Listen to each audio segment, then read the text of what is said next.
वसीम साहब, आप मेरे को अपने पुराने शेयर्स का एक अपडेट दे दीजिए और जो आपके नए शेयर्स हैं उसके बारे में और बता दीजिए प्लीज। हाँ, मैं आपको और अजय जी को याद दिलाना चाहता हूँ। महीना पहले की बात है, 32-3400 का भाव था या शायद 3700 का। हीरो मोटो और दो ब्रोकरेज हाउसेज ने उनको डाउनग्रेड किया था। मैंने उस समय खुल के कहा था, अजय जी 5000 रुपए आएगा हीरो मोटो, चाहे आपको अच्छा लगे बुरा। और आज वो 4900 हो गया है। 14,000 रुपए मैंने 25,000 कहा था बॉश। अभी 1 साल हो गया इस बात को, लेकिन 25 नहीं 28,000। और बाजार की स्ट्रेंथ को अंडर एस्टिमेट मत करना। अब आप बोल रहे हैं कि मैं पैसा पेटीएम या, लेकिन मैं कह रहा हूं कि HDFC bank has bottom out for all time to come. ये मैं दावे से लिख के देता हूं, 1350 नहीं टूटता चाहे कुछ भी हो जाए। और शेयर बाजार में कहीं ना कहीं आपको वैल्यू भी सर्च करनी है कि आप 4 टाइम 5 टाइम आईआरईडीए या कोई बड़े पीएसयू में लेंगे जो मोमेंटम है, या जहां वैल्यू आपको दिख रही है 2 टाइम प्राइस टू बुक। तो हम तो एचडीएफसी बैंक को होल हॉग ऐड कर रहे हैं। आपके चैनल पे भी क्या था, 1350-60 नहीं टूटेगा। और अगर आपको वहां मिल भी जाए तो मौका लेने का है। आज उनकी एक इन्वेस्टर कॉन्फ्रेंस है, 1550 की क्लियरिंग छपेगी इसकी 29 फरवरी को मेरे हिसाब से। बाकी आप अपनी डिलीजेंस कीजिए। उसके अलावा मैंने आपको एमएनएम कहा था, डिम्पी जी एमएनएम पे कोई पूछ नहीं रहा था। जब उसके रिजल्ट आए, 1840 का नया टारगेट हो गया। और मैं आज फिर रीइटरेट करता हूं कि MNM and Bajaj auto have been outperformers. अब थोड़ा सा प्रॉफिट लीजिए। आज के लिए मेरे 3 पिक्स हैं, आप कहे तो मैं शुरू करूं। उनमें एक रिपीट है, धनलक्ष्मी बैंक 40 पे भी क्या 42 पे 59 बिक के आया है, अभी वापस 44-45 है। फिर मत कहना 59 जब क्रॉस कर जाए तो 65 जाए, 65 जाएगा फिर 75। ये शेयर होल्ड करने वाला है, लेके रखिए। छोटे बैंकों में 2% से ज्यादा किसी का स्टेक नहीं है। और केरला का one of the best performing mid cap banks है, जहां रूरल इनकम, एग्री और गोल्ड लोन सब है। उसके अलावा आज मेरा टॉप पिक है टेक महिंद्रा। देखिए IT is outperforming. Tech Mahindra में मैं बहुत बुलिश हूं, इन द सेंस उनके जो अंडरग्राउंड चेंज था बीएफएसआई वो हो गया। The new management is very aggressive, तो वो कॉन्ट्रैक्ट्स में जो बिड करेंगे they will not start to compete with the likes of Infosys. 1365 का पहला टारगेट है, लेकिन ये 1400 भी जा सकता है। दूसरा, मैंने पहले भी कहा आईआरसीटीसी में आपको वंदे भारत भी आ गया, नंबर्स इतने बढ़िया आए। उनका 85% एबिटा आता है ट्रेन बुकिंग पे, वंदे भारत इंक्लूसिव। आप जो सोचो वॉल्यूम कितनी है, 36% नीर पे आ रहा है। उन्होंने अभी नीर में कैपेसिटी बढ़ाई है। और 16% आता है केटरिंग पे। 1000 रुपए पहला टारगेट है, लेकिन अगर आप इसको इस साल रखेंगे 1250 का टारगेट। चौथा, मैंने आपको वेदांता की अंडरलाइन बताई, management is selling stake to reduce debt. इससे बढ़िया पॉजिटिव हो ही नहीं सकता। नाम आया नहीं, अगर राजीव जैन जीक्यूजी का है तो फिर 450 के बल्ले बल्ले हो जाएगी आपको। मेटल्स इज वन सेक्टर जो अब चाइना की रीओपनिंग में आउट परफॉर्म करेगा। आपको अपनी बास्केट पिक करनी है। सेल 70 वाला 140 हो गया, आपको पता नहीं लगा। मुझे वेदांता ऐसे ही दिखता है, 350 का भाव, 250 रुपए का आपका स्टॉप लॉस है। ये 2 दिन से मैं कह रहा हूं। ढेर सारी picks across the sectors Bhasin ji की तरफ से आते हुए बहुत बहुत शुक्रिया भसीन जी, अपनी स्टॉक एनालिसिस और साथ ही अपनी पिक्स देने के लिए। तो धनलक्ष्मी बैंक, टेकएम, आईआरसीटीसी और वेदांता ये एक डार्क हॉर्स हो सकता है, और इन सभी पे बुलिश और बाय कॉल्स आती हुई भसीन जी की तरफ से बहुत बहुत शुक्रिया आपका।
वसीम साहब से बेहतरीन शेयर्स डिस्कस करने का समय हो गया है। गुड मॉर्निंग वसीम साहब, बताइए जी आज कैसी लिस्ट लगाई दिख रही है आपकी लिस्ट?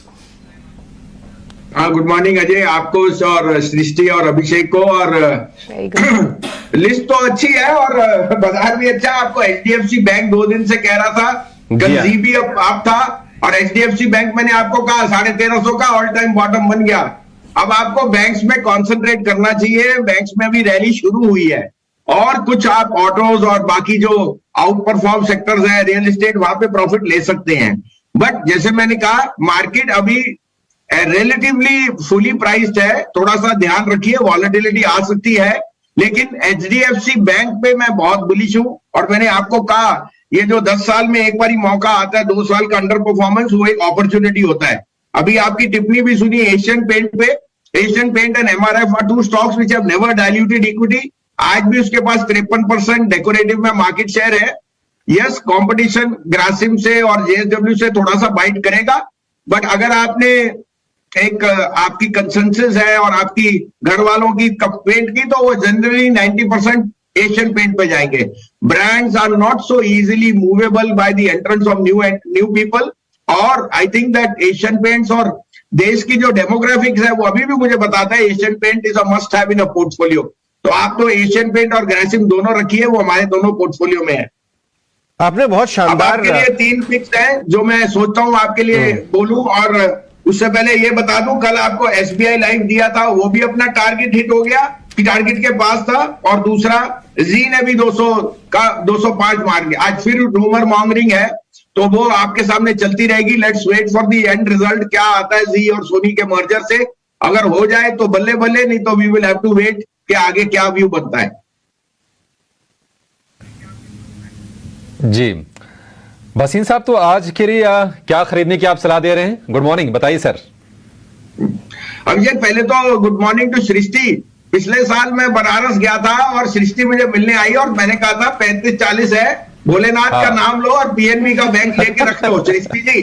और सृष्टि जी ने बोला ले तो लिया या नहीं लिया पता नहीं, शादी की तैयारी थी, तो ये वेडिंग गिफ्ट था उनका। 130 रुपए हो गया सृष्टि जी, पीएनबी, और अभी भी रॉकिंग है जी जी लाइटर नोट। जी भसीन जी, मुझे याद है आपने 30-40 रुपए पे बोला था। उस समय बहुत जगह ध्यान भटका हुआ था, पर जबरदस्त रन और सर रुकने का नाम नहीं ले रहा। मैं ट्रैक भी कर रही थी। परसों ही आपने धनलक्ष्मी बैंक भी दिया था मार्केट के उतार चढ़ाव में सर, 2 दिन से वो भी अपर सर्किट ही छू रहा है। अरे बिल्कुल, भोलेनाथ की कृपा है तो अपर सर्किट ही लगता रहेगा। Anyway, on a lighter note, देखिए सबसे पहले लीजिए कॉनकॉर।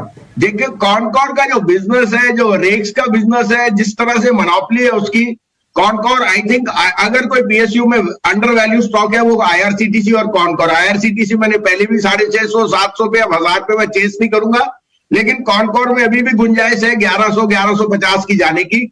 मेरे को 990 पे लेना है, 965 का स्टॉप लॉस। दूसरा, हमने अभिषेक जी 2 स्टॉक्स आइडेंटिफाई किए हैं जो हम ऐड कर रहे हैं पोर्टफोलियो में। हमें लगता है रूरल इनकम जिस तरह से बढ़ रही है, Bata as a brand is expanding very fast. और आज आपकी जब अनऑर्गेनाइज से ऑर्गेनाइज जाता है, सबको बाटा की जरूरत होगी।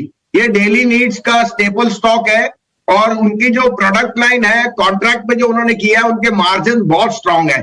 1550 का पहला टारगेट है। मैं रूल आउट नहीं करता कि अगर आप कुछ टाइम रखे तो 1750 भी आपको बाटा में मिल जाए। And last but not least, Patanjali.